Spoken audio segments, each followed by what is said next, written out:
É porque o ecossocialismo coloca a palavra socialismo.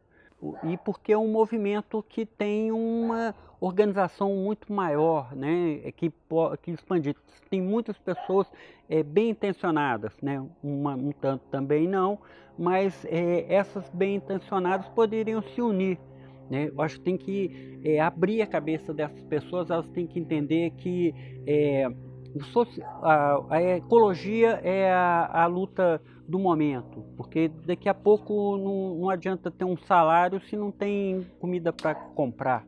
Eu entendo mais essa pergunta, assim como outras frentes que pensam numa revolução, numa mudança de comportamento social e político e não inserem o meio ambiente. Isso para mim é meio complicado. Tudo é político, né? Eu também concordo muito com isso. Não que tudo tem que ser discutido de uma forma política como a gente acaba entendendo que é política. Aí muita gente às vezes toma raiva da palavra. Mas não, tá tudo o preço que você paga no tomate, que você paga no feijão, é seu tempo de trabalho, por exemplo. Então, se você não começa, por exemplo, a pensar numa revolução aonde a gente vai começar a produzir um pouco de alimento, isso alivia um pouco algum lado da sua vida. Eu gosto de usar uma linguagem bem simples. Se a gente não começar a pensar na base, voltar numa base, onde a gente tem relação com tudo, que a gente planta, que a gente veste, do que a gente come, que tudo vem do bem natural, fica complicado a gente se libertar dessas outras amarras que colocaram para nós, né? Para se pensar em outro modo de vida. No caso, peguemos todo o processo que vem acontecendo no Brasil da década de 80 e 90 para cá com a reciclagem. Né? Eu cheguei a fazer estágio na Superintendência de Limpeza Urbana de Belo Horizonte, a SLU, e lá acompanhei muito o trabalho das MAR e todo esse processo de coleta seletiva de lixo na cidade como política pública, como, né, a Superintendência de Limpeza Urbana naquela época cuidava. Então, o que eu observei nesse processo? Assim, querendo ou não, você, quando recicla aquilo que do consumo não serve mais e é descartado como lixo, e aí você transforma esse lixo numa outra utilidade, ainda que você consiga transformar uma garrafa de PET num outro objeto, que seja para botar uma planta, que seja para botar água ou para dissolver, fazer roupa, algum outro objeto, você não combate e não está denunciando algo que é fundamental e contraditório nesse processo, que é a lógica da produção e, sobretudo, da acumulação de objetos e de riqueza. De que adianta eu ser capaz de reciclar, mas eu não reduzir a produção, eu não reduzi o consumo, eu não reduzi a minha expectativa de acumulação de objetos. Ter 3 carros, de ter 20 sapatos, várias roupas, mais de um celular, mais de um computador. Ou seja, ainda que eu possa reciclar tudo isso, a lógica da produção permanece a mesma. Então, eu continuo gerando lixo e agora, só porque eu sei que posso reciclar, eu vou então retirar o meu problema de consciência e vou continuar produzindo na mesma intensidade? Então, quer dizer, isso é um modelo realizável que diminui o impacto da produção industrial de bens, de mercadoria, gera emprego, mas ao mesmo tempo empregos subalternizados, terceirizados, precarizados, né? A maior parte são pessoas que não têm direito à educação, não são instruídas, não têm acesso à saúde, moram longe dos centros urbanos, nas grandes periferias, nas favelas, nos morros, né, nas margens de rios poluídos, ou seja, então tem toda uma questão que isso envolve e que isso não resolve. Ao mesmo tempo, virou uma forma de você gerar lucro do lixo. Ou seja, a lógica do lucro ela permanece permeada e motivando aquele processo.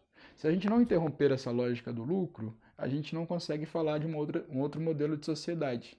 Eu acho que a diferença principal é esse traquejo político, porque de um lado você também tem outras pessoas que querem preservar o meio ambiente, mas não querem se envolver tão massivamente com a política assim, sabe? Não vou chamar de ignorantes políticos, mas são pessoas que não querem se envolver com política, não tão, às vezes entendem, às vezes não estão preocupados em entender, mas quando a gente fala ecossocialismo, a gente está olhando isso de forma mais ampla, porque a gente está olhando para os nossos recursos naturais, sabe? Eu estou falando isso como geólogo para você, sabe?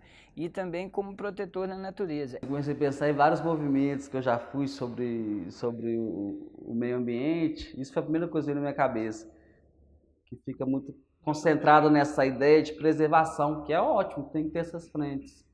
Mas a gente tem que falar também da autonomia da produção, da participação ali na produção. Entender como que faz, aonde nasce o solo. Olha o tamanho dessa terra, velho. Essa terra é grande demais. Nasce árvore, folha, planta e flor para tudo quanto é lado.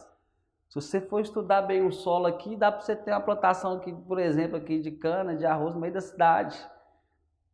Aí eles vão falar comigo assim, mas dentro da cidade, igual já aconteceu, né?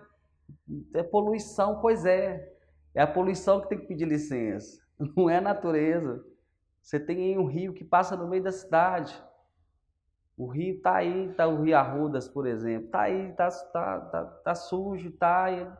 Estamos com preguiça de recuperar ele, a preguiça financeira, capital. Pensar em outras formas, como que esse rio podia estar beneficiando toda a cidade, uma agrofloresta em seu torno, entendeu? Enfim, acho que chegou o momento.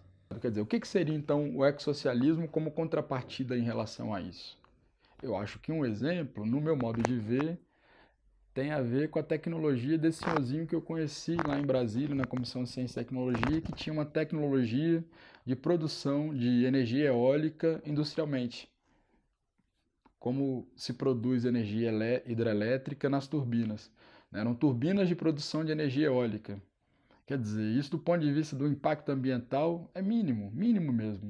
Não chega a 1, 2% em relação àquilo que é visto como positivo e que vai beneficiar a vida coletiva humana, não só brasileira. Então, quer dizer, o que seria um modelo ecossocialista sustentável?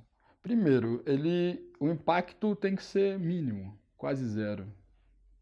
Não só impacto na natureza, mas impacto em todas as formas de vida, aquelas que se organizam na cidade e que se organizam no campo. E sem que isso impeça o desenvolvimento. Eu não tenho problema com carro, eu não tenho problema com avião. Agora, a lógica na qual o carro e o avião existe na nossa vida é problemática. Então a gente precisa mudar essa lógica, essa relação.